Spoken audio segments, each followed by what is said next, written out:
Good morning, boys and girls, and welcome to a new series here. This is going to be the Factorial Beginner's Guide starring Aavak and myself, Shen. Say hi, Aavak.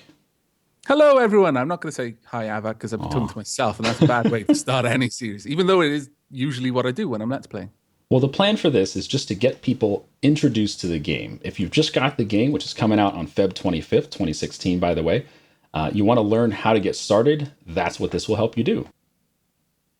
First things first, hit your play button and start a new game. Now, this screen has a ton of options on it, and we're not going to go over that right now. This is simply how to set up your game that you're going to play. We're going to start with everything on default, which means normal terrain, normal resources, everything on medium size, everything medium richness. Peaceful mode is turned off by default, and we're not going to edit any of the map size or anything. So let's just generate the map. Okay, so we are at the map now, and like Aavak has mentioned, these are procedurally generated worlds. So that means every time you start the game, no matter if you keep all your settings identical, you will get a different map. Right now, we have started with some resources right next to us. This gray stuff is iron. This coppery looking stuff is indeed copper. And this black stuff is coal. We have some forest around us, which is great. We can chop that for wood. There's this messy black stuff on the floor. This is oil. And that's all the resources I see right here. And we got some water next to us too. We're going to need to find some stone. There are some, if we go to the map by pressing M, you'll notice there are some like tiny pixels of stone dotted around. That is actually going to make this start a little bit interesting. Oh, actually, no, I can spy some just by the copper, just hidden amongst the foliage down here. I see. That is very, very fortunate because that would have been very difficult for us if we didn't have any stone. So So the amount, if you look on the right, you'll see what it is: stone, mining hardness. You can more or less ignore that for the most part. Mining time, just how long it takes to get anything out. But the amount is per tile, and that's what the richness affects. right, for the startup settings. So we do have some stone nearby. That's great. And if you're trying to find out what is on a certain tile, just mouse over it. And on the right-hand side of the screen, you have your information window over there. It tells you this is copper ore, mining hardness 0.9, mining time 2, amount 354. Really what you need to know is the amount that each tile has.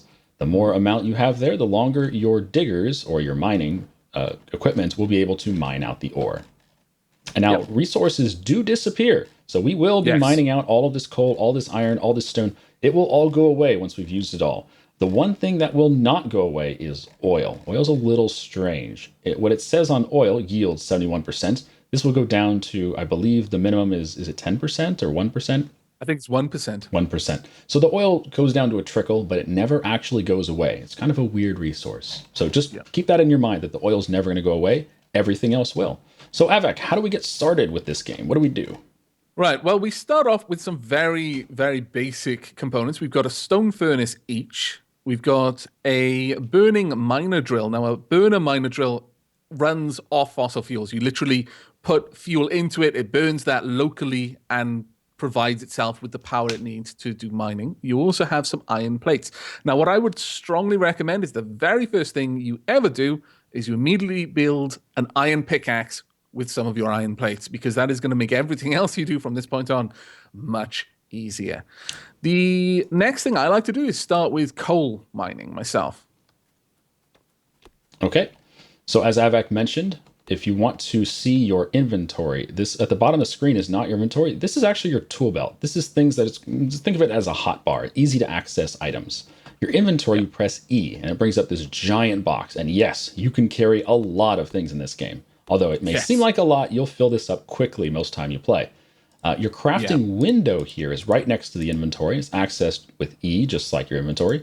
And over here on the second one called production, you have your iron pickaxe. And that will fill up a tool item on your self. Your self is represented by the bottom right corner of the screen. You have one tool, 3 weapons, 1 armor slot, and 3 ammunition slots. So for instance, we start with a pistol and 10 rounds of ammo. And we also, is it 10 rounds? No, 10 magazines of ammo. It's a lot of 10 rounds. magazines. And if we put our pickaxe down there, just go ahead and click on the pickaxe, then it instantly goes to our tool slot, and we have a pickaxe to use here. Without that everything is going to take a very long time to mine. Now, one thing with mining, I've already chopped down a couple of trees. You use your pickaxe for that, and pretty much any gathering you do.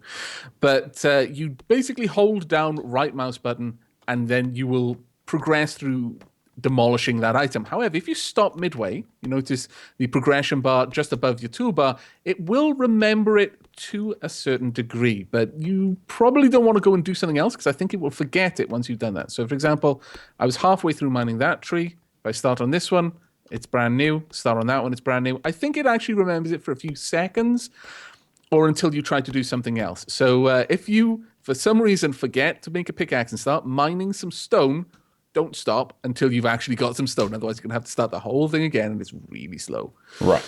Right. Now, the first thing you're going to want to do is I demolished those trees for a reason. I wanted the wood for fuel. So I'm going to place down a burner miner drill. And then if you left-click on that, you place it. Left-click on it brings up the UI. In here, you've got the fuel slot and what it will mine. In this case, it's going to mine coal. So I'm going to want to put half of my fuel. If you right-click on any stack in your inventory, it'll just split it in half. And then I'm going to pop it into the fuel slot. And there we go. It is now generating coal. However, it will stop in a moment, long before it has gone through its fuel. Now, the reason for that is, although it's hard to see, there's coal in front of the output slot. We can rotate it real quick. If you mouse over an object and see the little out arrow, the little yellow arrow that shows its export, you can rotate it by pressing R. And so what Aavak was saying is it has the export area is right next to the mining drill itself, and it's just dumping the coal on the floor. But coal on the floor can only fit one coal for each tile of floor space. So what you need to do, Aavak, is build a box. And we have wood for a box. So if we go to our crafting by pressing E, go to logistics, click on a wooden chest. There we go. It builds a wooden chest. Goes to your quick bar, put the wooden chest where the coal is on the floor, and all of a sudden the mining drill will now start filling the chest.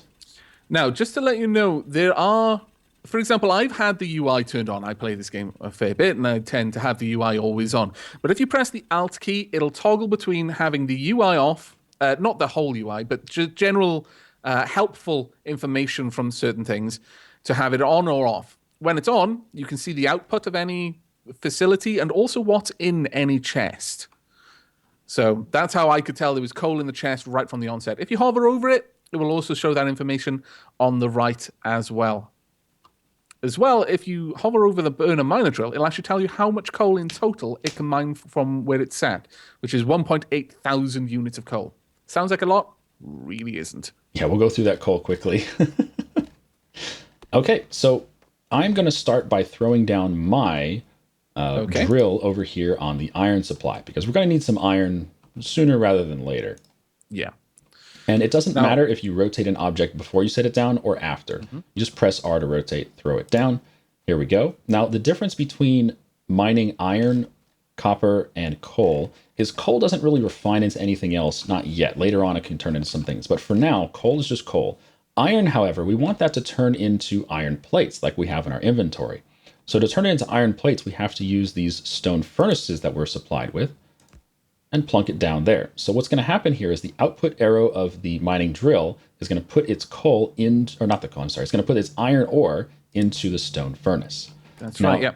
The drill needs some fuel, just like I Aavak brought put fuel over some coal this time. Now, if you look at the actual fuel source, raw wood, fuel value is 4 megajoules, but a piece of coal has a fuel value of 8 megajoules. So one piece of coal will literally last twice as long as wood.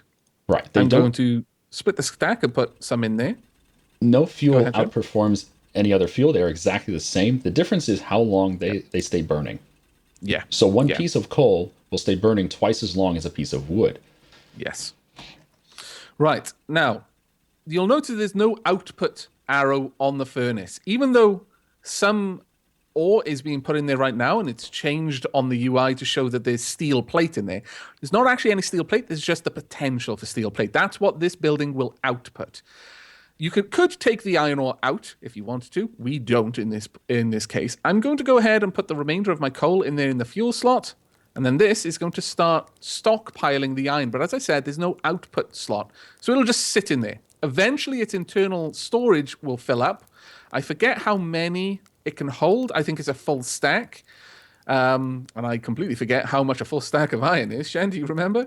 It can hold 100 iron in its 100 iron. output, Thank you. and that's an important note. Is over Yeah. here for the coal, we need a chest, or else it's only going to put one coal on the floor. But with the furnaces, you don't really need a chest there because it'll No. store its own stack. It'll stop burning its fuel when it's full as well, which is kind of nice. It doesn't waste its fuel. Yeah. Right, I've placed down my furnace with nothing to do with it yet because we need to make our first actual crafted item, and that is we want a burner drill. Now, if you look through the tabs, there's a lot of things here, and we will cover all of them throughout the course of this series, but we'll generally only refer to something if we need it at the time. Now, the burner mining drill, we can see what it is required to make it. You need 3 iron gear wheels, 1 stone furnace. Now, the stone furnace is conveniently right below it. We can see that a stone furnace requires 5 stone. We could set up one of the burner drills to mine the stone if we were that lazy. Fortunately, I'm not.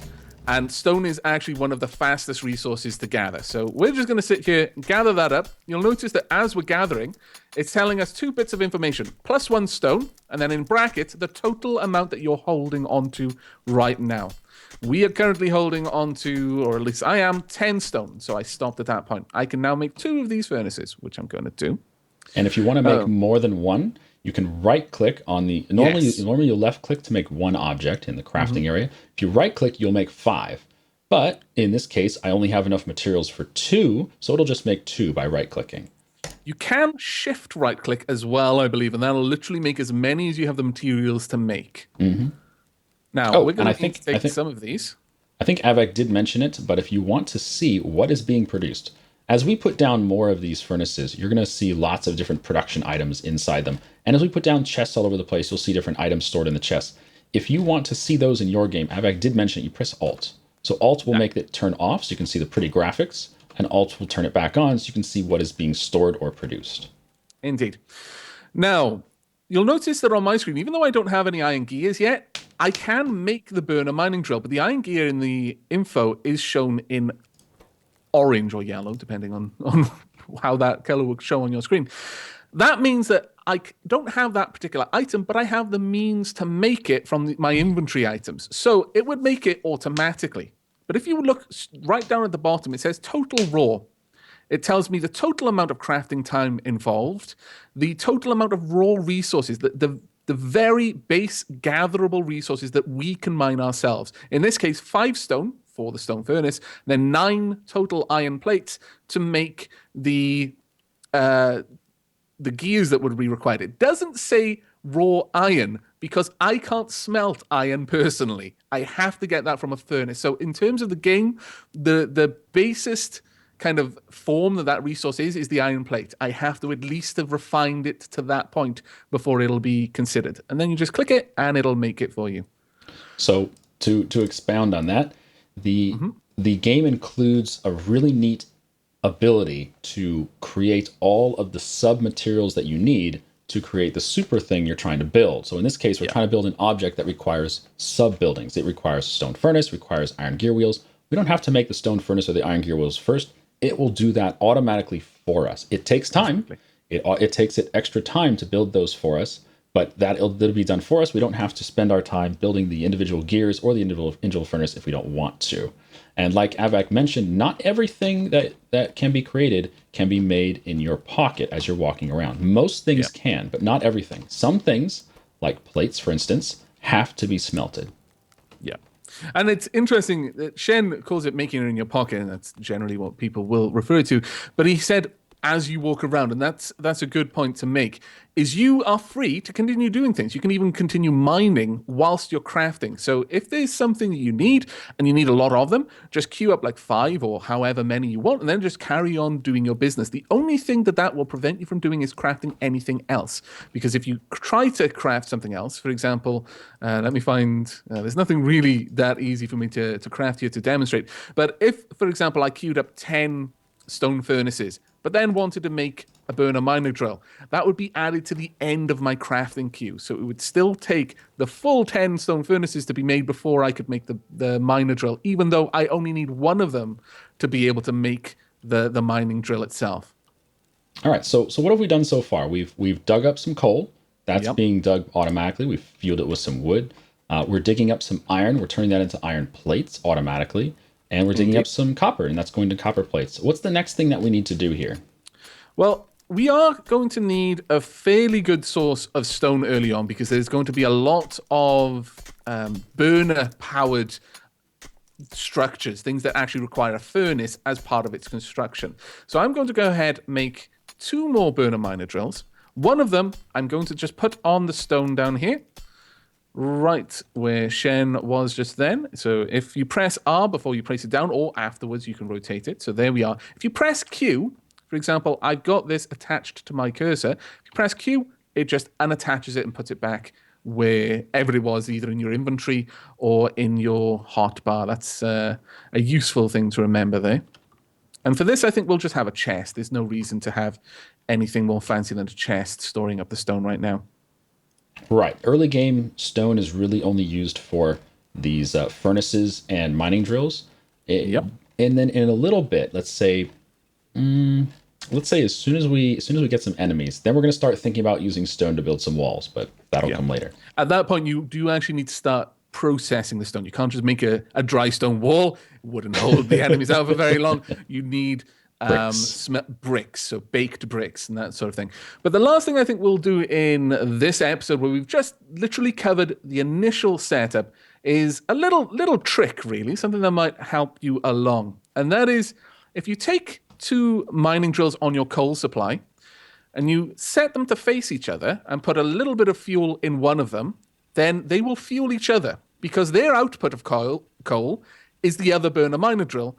And because the length of time that one piece of coal will burn is longer than the length of time required to mine, well, quite a lot of coal actually, you will generate a stockpile in their internal buffers. If we look now, the first miner drill that was ever there is slowly gathering more coal because the other one is now feeding into it. It in turn is filling up the second miner drill. So if you have a look at that one, that's starting to fill up.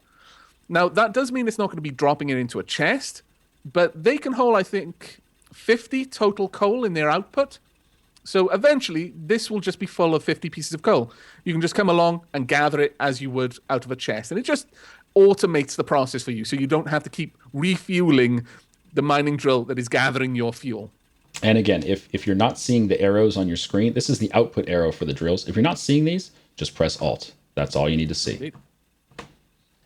Right, we're going to wrap this episode up there, I think. In the next episode, we are going to be aiming to get ourselves away from this very, very uncivilized fossil fuel burning economy to, well, fossil fuel burning economy that just pretends that it isn't, basically. We're going to be moving on to steam power. Electricity. Yes, electricity powered by coal. We're really not going to advance very far, but it's a step in the right direction.